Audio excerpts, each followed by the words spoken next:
Fala, meus amigos, estamos começando aqui mais um vídeo do canal, enquanto eu sigo aturando esse inferno aqui de isolamento, crime, sabotagem, dessa gente nojenta, e não consigo me livrar disso e provavelmente não vou conseguir. Então, inclusive, já digo aí né, já alerto aqui aos amigos que da noite pro dia podem parar os vídeos aqui do canal, tá? Porque, enfim, né, não estou pagando conta de luz, não estou pagando internet.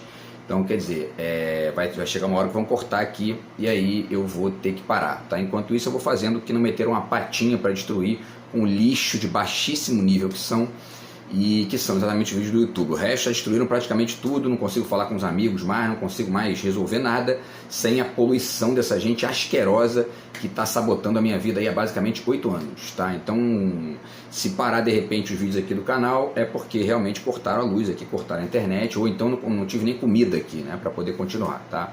Enquanto isso, vou fazendo que essa gentinha nojenta não destruiu ainda. Hoje vamos finalizar a reflexão sobre a questão da Maria Rita Kel. Eu fiz um vídeo aí, né, que foi já era para ter feito esse segundo vídeo aqui. Eu fiquei 2 dias sem fazer vídeo porque eu tô resolvendo problema todo dia aqui criado por essa gentinha nojenta. E aí, enfim, acaba que tem dia que eu não consigo nem fazer os vídeos. E aí, enfim, era para ter feito esse vídeo para anteontem, não consegui fazer, e nem ontem, né? Então tô fazendo para hoje, tá? E aí a gente vai finalizar essa reflexão, falar mais um pouquinho aqui sobre a questão do cancelamento dela, sobre a perspectiva dela lá sobre os neoidentitários, e finalizar com uma reflexão, mais uma reflexão aqui com alguns acréscimos ligados à complexidade sobre esse tema do lugar de fala, né? Que papo é esse aí de lugar de fala, como é que a gente pode desenhar isso melhor? E aí o título é esse aí, né? Então, ainda o caso da Maria Rita Kel, de que lugar se fala na ideia de lugar de fala? Vamos pensar um pouquinho sobre isso aí, tá? Antes eu deixo com vocês aqui mais uma vez o meu romance, tá? A dica do meu romance que eu publiquei em outubro, a despeito da sabotagem desse animalzinho também. E você ganhando o romance, você comprando o romance, né, com a dedicatória, você recebe os 2 marcadores, tá? Do mesmo jeito, beleza? Você recebe os 2 marcadores junto, né? E aí anuncio também o livro de poemas, tá aqui, quem quiser entrar em contato aí, o zap tá na descrição do vídeo, você comprando, né, o livro de poemas, o romance, os 2 juntos, você leva os marcadores do mesmo jeito, tá? Então, pessoal, vamos lá, a gente finalizou o texto, né, aliás, o vídeo, né, antes de anteontem, né, falando sobre essa ambivalência aí da intervenção da Maria Rita Kel, porque se por um lado ela tem razão de dizer que esses movimentos neoidentitários são em si mesmados e a partir de uma lógica de vitimismo eles se colocam ali numa posição que é uma posição de fala única, não tem diálogo, e são em alguma medida até violentos, contra o debate, etc e tal, buscam meio que enfim, né, neutralizar mesmo a fala do outro a partir de uma posição totalmente autocentrada. Mas essa pecha, ou melhor, essa crítica que ela faz, né, aos movimentos neoidentitários serve exatamente da mesma forma para os campos psi, né, e inclusive a psicanálise, né? Então vamos falar um pouquinho sobre isso aí hoje, tá? Para a gente poder entender isso. Então, já para fazer digamos, para criar aqui um embasamento nisso que eu estou falando, né? Deixo para vocês aqui mais uma vez, tá, um trecho desse livro aqui, tá? Que é o Livro Negro da Psicopatologia Contemporânea, Alfredo Jerusalinski e Silvia Fendrick, tá? São os organizadores, e eles fazem até uma defesa da psicanálise aqui, tal, contra a psiquiatria, contra, enfim, né, algumas vertentes da psicologia, mas no fundo a crítica que eles fazem serve também para a psicanálise, né? Vou ler para vocês aqui um trechinho e tal, né? Então, 9 autores brasileiros, 9 autores argentinos, um mexicano e um francês expressam suas experiências em relação às categorias diagnósticas psiquiátricas que têm se tornado mais populares nos últimos anos. E aí, medicina, psicologia, psiquiatria, psicanálise, neurologia, neurobiologia, epistemologia, pesquisas em neurociências e em psicopatologia são as especialidades desses autores que, num trabalho multidisciplinar, avaliam e analisam as consequências individuais e coletivas, subjetivas e sociais, científicas e ideológicas da captura de grandes contingentes humanos em quadros descritivos de comportamento que desconhecem as diversas significações de suas diferenças e tendem a padronizar suas condutas. E aí continua, né? A generalização e multiplicação dos signos psicopatológicos preparam território para a expansão industrial na fabricação de psicofármacos que passam a ser consumidos em massa. Nasce assim uma hipocondria dos estados de humor, dos afetos, da educação, dos hábitos, das ideias, das relações, das dúvidas, dos desejos e das tristezas. As variações mentais e as singularidades pessoais são comparadas com uma média estatística que cria uma medida comum inexistente na realidade. Esse boneco padrão subjacente descreve uma normalidade definida pela uniformidade. Comparados com ele, viramos todos doentes mentais. Tá? Duas questões aqui. Primeiro, eles estão criticando aqui, né, de fato, muito mais a expansão industrial da fabricação de psicofármacos, né? Mas essa padronização das condutas pela via de categorização serve inclusive para a psicanálise, para as psicologias cognitivas, etc. e tal, porque no fundo estão ali fazendo a mesmíssima coisa, criando categorias, narcisismo, né? Enfim, neurose e psicose, esquizofrenia, para poder reduzir as pessoas a uma média estatística e ganhar dinheiro com isso. Simples assim, tá?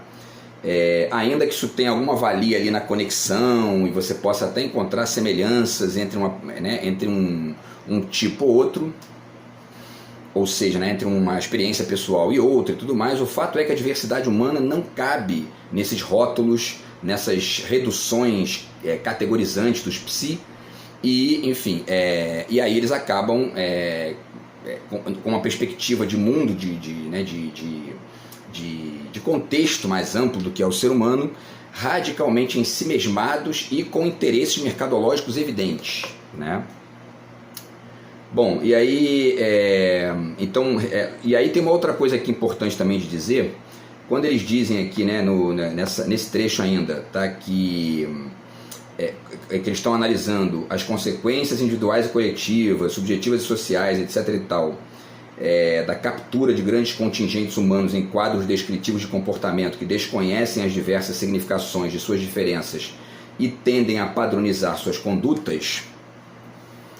Isso aqui é aquilo que a gente encontra em quase todas as réplicas feitas por figuras dos movimentos neoidentitários à fala da Maria Rita Kell. Basicamente, todos os integrantes do movimento negro que criticaram, né, a Maria Rita Kell pela fala dela, apontam para isso aqui. Quer dizer, dentre outras coisas, né, mas essa redução que ela faz ali, classificando como narcisismo dos neoidentitários, no fundo faz o quê? Padroniza a conduta e ignora a diversidade. É basicamente isso. Tá? E aí, vamos lá, né? Depois eu volto para esse livro aqui. Duas questões ainda ligadas a esse ponto aí. O fato é o seguinte, a gente está vivendo uma época, tá? Primeira delas, né? Primeira questão. A gente está vivendo uma época na qual o próprio debate conceitual está se ampliando para poder sair de certas perspectivas, enfim, né, antigas, para dar lugar a novas perspectivas de mundo, novas leituras do que é o ser humano, do que é a conexão entre o ser humano e a sociedade, etc. e tal. Deixo aqui mais uma vez algumas dicas aqui, né, que podem demonstrar isso bem. Tá? Tem a ideia de singularidade do Jefferson Tenório, que eu já falei aqui, né, que é aquela coisa de que para além da cor da pele existe um lugar só seu lá, que é a sua singularidade, que não cabe nenhum rótulo, nenhum diagnóstico, nenhum tipo de redução categorizante. Tá? Essa ideia dele dialoga com a ideia de singularidade do Jean Baudrillard, que está bem descrita aqui também. Ele diz, inclusive, que a ideia de singularidade não cabe nem na ideia de diferença. Tá? E isso faz eco, por exemplo, com o que a própria Maria Rita Kell pondera lá quando ela diz que, né, a experiência pessoal não dá para comparar, nós somos iguais, mas não em experiência pessoal, é o que ela diz. E o que ela está dizendo ali é basicamente o que está dito aqui com a ideia de singularidade do Jean Baudrillard e do próprio Jefferson Tenório. A ideia de singularidades quaisquer do Agamben também tenta, né, situar isso aí. Tá? A ideia de singularidades múltiplas, ou de singularidades múltiplas aqui da Sueli Rolnick, e a própria construção de complexidade que eu fiz aqui também, alguns vídeos e tal, tenho desenhado aqui na medida do impossível desse inferno que eu estou aturando aqui. O ponto é o seguinte: uma outra psi chamada Elizabeth Rudinesco escreveu um livro recentemente, inclusive essa psi, já li 2 livros dela já há bastante tempo, quando eu perdi tempo lendo isso. Um desses livros ela estava tentando defender o Freud ali contra ataques, se não me engano, do Michel Onfray, né, que é um pensador francês.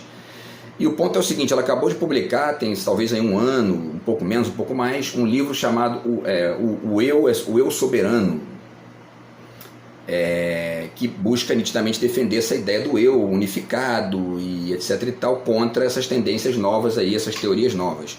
No fundo, o que eles estão defendendo, o que ela está defendendo e o nicho psi está defendendo, é a tentativa de manter um tipo de episteme que é a única forma que eles têm de continuar sustentando a sua própria existência como figuras com alguma importância na sociedade.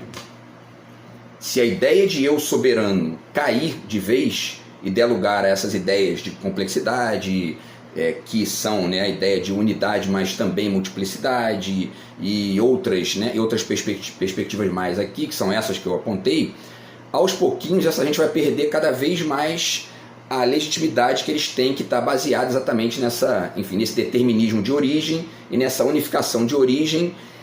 Unificação essa que se você leva em conta a realidade humana a partir dessa ideia de unificação original, ou enfim, né, primária, ali na infância, etc e tal, eles baseiam e sustentam, e justificam, e legitimam a sua atividade nosopática, ou seja, né, a sua tendência a classificar os outros como doentes, como, enfim, né, doentes mentais, ou com algum tipo de problema, transtorno, sintoma, ou diabo que seja, se escorando nessa ideia de unidade original, primária, etc e tal, e apontando que tudo que foge disso é problema, e que eles são a solução. Se isso realmente acabar, eles perdem completamente a legitimidade, perdem a razão de ser.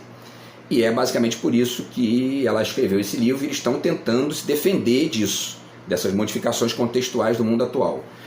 Eu já fiz um vídeo aqui uma vez, e no final do vídeo fiz aquele comentário de que, na verdade, soberana é a complexidade, não é o eu. O eu é uma ideiazinha, né, de bastante tempo atrás, que continua existindo, mas não como unificação absoluta, mas sim como parte de uma complexidade mais ampla.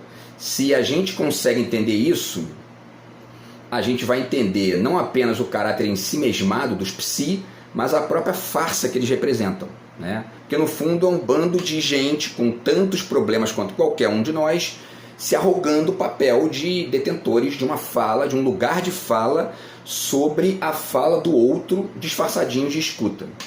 Tá? Então, esse é um ponto. Esse é o primeiro ponto, e eu finalizo com um trecho aqui que eu escrevi, né? Comentando a noção de escuta da Maria Rita Kel, que está no vídeo anterior. Quem quiser pode acessar lá, tá? Então é o seguinte, né? Ela diz aqui, deixa eu até ver se eu tenho aqui o texto, né? Com a definição dela, porque aí eu leio de novo aqui para vocês e a gente está aqui, né? Então ela diz, sobre o conceito de escuta, tá? Ela diz: trata-se sempre de tentar escutar as pistas que indiquem o que está recalcado e fazer com que a pessoa também se escute. Porque para os psicopatetas, você está falando, mas não está se escutando quando você está falando. Quem está escutando você, a tua verdade, são eles e não você mesmo. Olha que engraçadinho. E aí eles finalizam, né? E aí ela finaliza dizendo: e fazer com que a pessoa também se escute e questione o que diz, de modo a encontrar pistas que a orientem na via de seu desejo. Quer dizer, para os psicanalistas e psicopatetas de maneira geral, nós não sabemos qual é o nosso desejo. Quem sabe são eles. Olha que bonitinho, né? Olha que prepotência. E aí ela diz aqui e ela dá a pista, né? Quando ela diz que trata-se de escutar as pistas que indiquem o que está recalcado. Quer dizer, eles estão procurando, né? Quando eles estão te escutando, eles não estão escutando você, eles estão escutando Freud, o Lacan e esses outros autorizinhos aí deles lá. é radicalmente ensimismado, né? Bom, e com a prepotência de achar que eles estão ali tentando indicar para nós o que é o nosso desejo. Dá vontade de mandar essa gente pro cafundó do Judas, do quinto do interior da Bahia lá, ou enfim, né, de um nordeste daquele, para conversar com uma senhorinha de 80 anos ou com um senhorzinho de 80 anos, para perguntar: querida, você tá com 80 anos, então, deixa eu te contar uma coisa, existe um negócio chamado psicanálise que você não conhece, você não existe, tá? Sua vida não existiu porque você não conhece o seu desejo, porque um psicanalista não te disse, sabe? Para ver se essa gente sai do saltinho, né, e começa a entender melhor a vida aí. Bom, e aí, para fazer um comentário, então, para finalizar esse primeiro ponto, sobre essa noção aqui, né, de escuta da psicanálise desenhada aqui pela Maria Rita Kell, meu comentário é o seguinte: a noção de escuta da psicanálise é um lugar de cálice, porque o que eles buscam na sua fala nunca é o que está na sua fala, mas sim uma conexão qualquer com os protoconceitos que eles próprios definiram, de uma forma que a gente até poderia chamar de narcísica, né? Para classificar e rotular o comportamento alheio com vistas a sustentar um lugar de fala sobre a fala e sobre a vida alheia, né? Além de sustentar os seus nichos de mercado, tudo isso disfarçado de escuta, né? Se você estudar ali a coisa e tiver até contato com isso, você vai ver que psicanalista dificilmente comenta ou pondera ou faz algum tipo ou responde pergunta. Eles só fazem perguntas, né?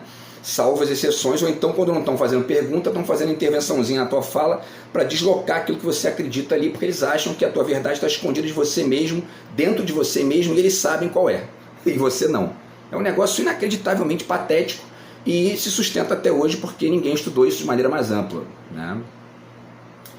E aí, no final das contas, o que decorre disso é um lugar de fala para eles lá, né, psi, um lugar de fala sobre a sua fala disfarçado de escuta.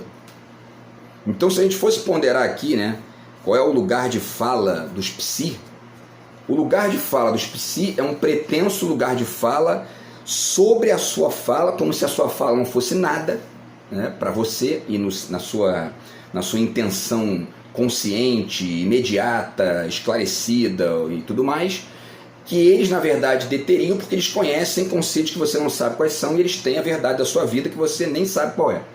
É um negócio patético, patético. E eu estou vivendo isso até hoje, um inferno aqui de uma gentinha nojenta que acha que sabe mais da minha vida do que eu mesmo.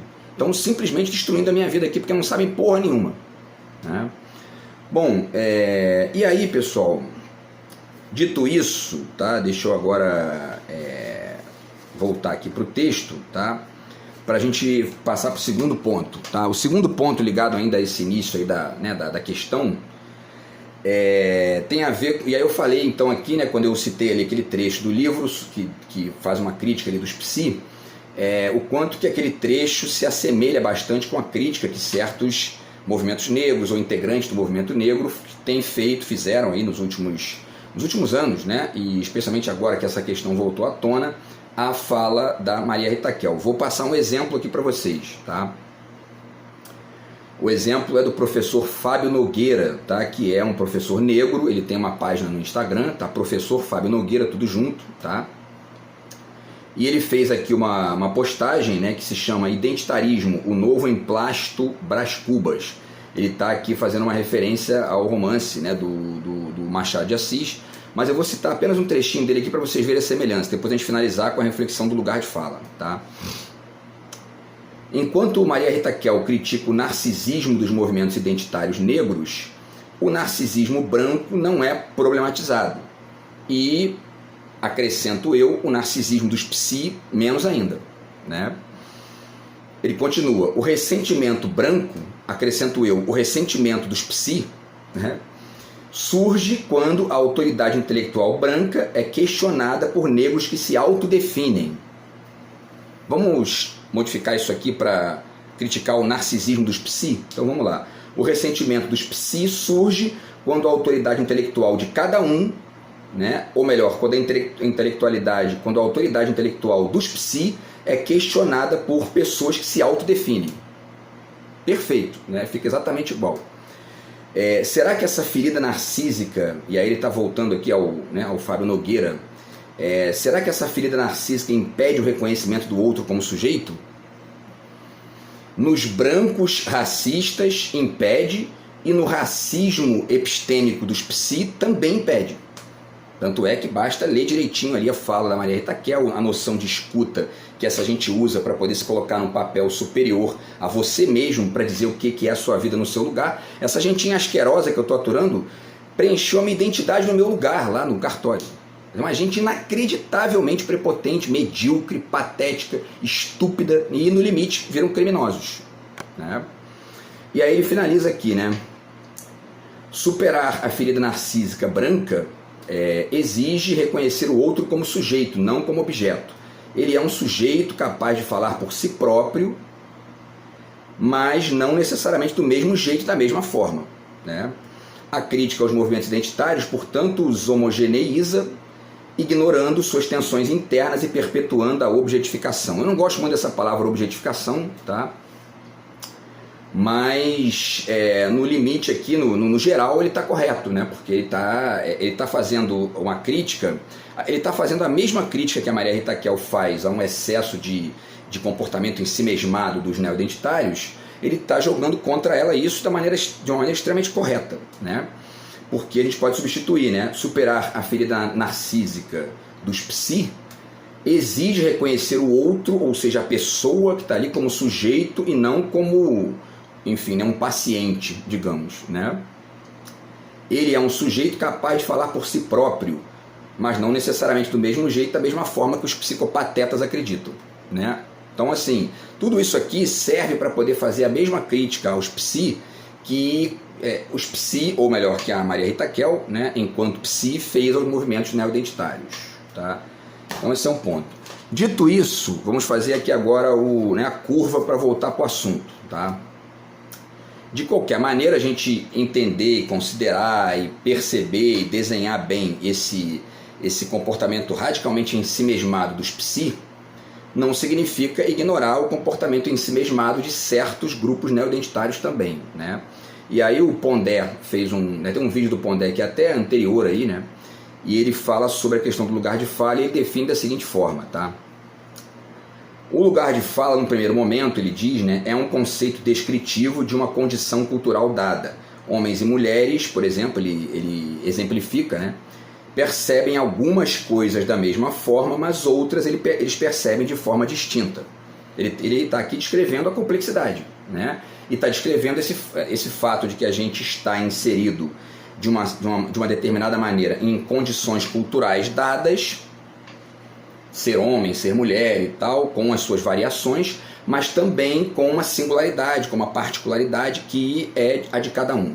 E esse entrecruzamento entre a particularidade, a singularidade de cada um e essas condições culturais dadas é o que nos define de maneira mais ampla, para além de qualquer reducionismo tosco desses, que são os reducionismos de basicamente todos os psi, né?